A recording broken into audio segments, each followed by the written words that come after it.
through the Behavioral Health Network.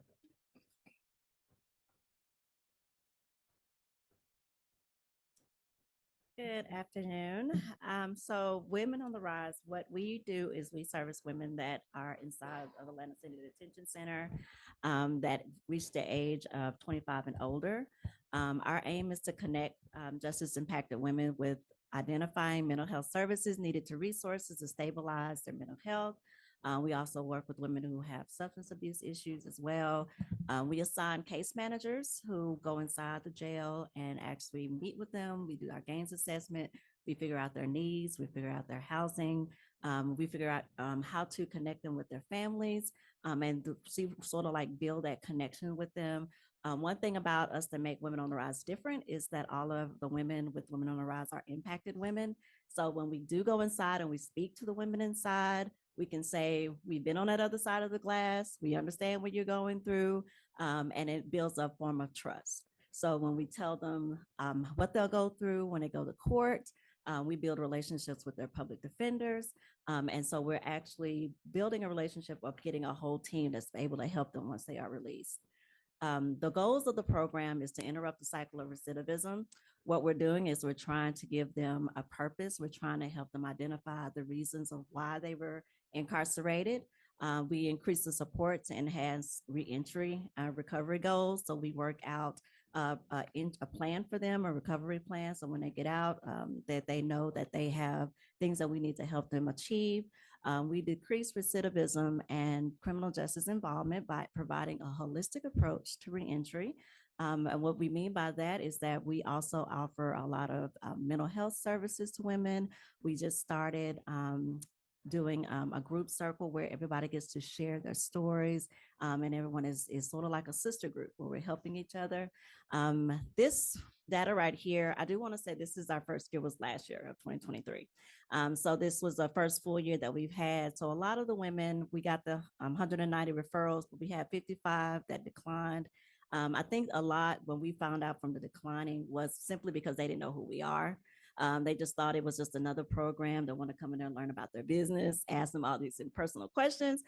So when we actually went into the jail, we talked to the ladies. We were able to go to different pods and that's inside the jail and say, hey, this is who we are. We got a lot of self-referrals through that.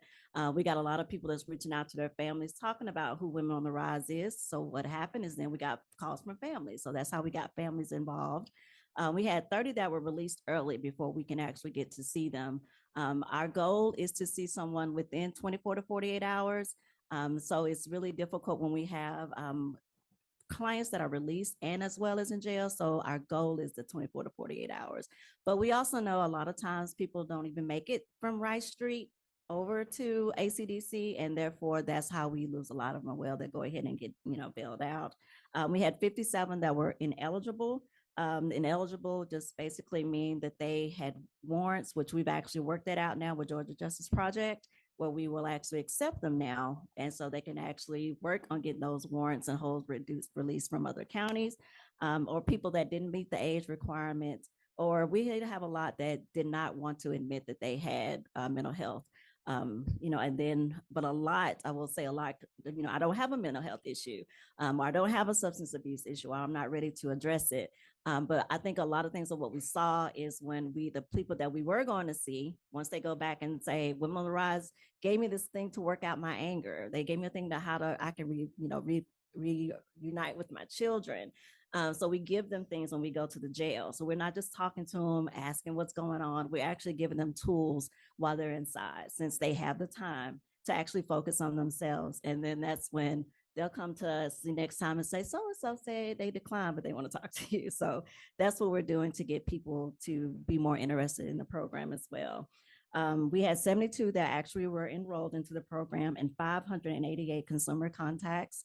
And connection to service, we had 148 connections through mental health services, housing, benefits, food, clothing, transportation, education, and employment. Everyone who comes out, if they do not need housing, we do get them connected with those families. If they do need housing, we provide 60 days of housing to them. But during that time, we pick them up, we take them to go get mental health appointments. We take them, if they need to fill out for Social Security benefits, we take them as well. And then also with Women on the Rise, we have a program that we have membership based. So we invite them to those programs as well. So they're not only working on themselves, but they're looking at a bigger community of other impacted women. So they see that they're not alone. When we start storytelling, they'll see, open up about their stories when they see, oh, it's somebody else. Somebody else going through what I'm going through. Or they look at, see how I came from homelessness and how I came from incarceration. And it's like, I know if you did it, I can do it. So we share that story to make them open up a whole lot more. And then we had 51 completed surveys with a 99.3 satisfaction rating. And what we also have is 2 success stories.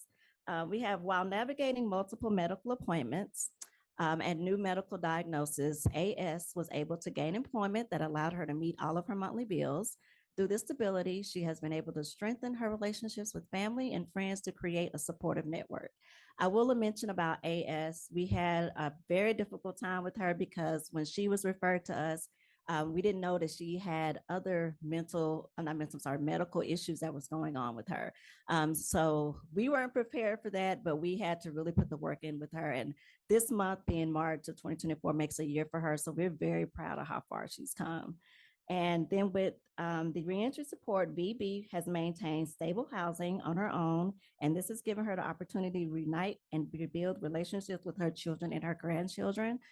We just had a Women History Month event this past Saturday where VB was actually able to come with her children. And what we did there is we talked about how far women have come, things we used to couldn't be able to do, things we now can do, how much further we need to go for women's rights. But this person was able to show up. We did the makeup, we did the photo shoot, just to make them feel good about themselves and to see themselves as, normal people instead of someone that's been incarcerated.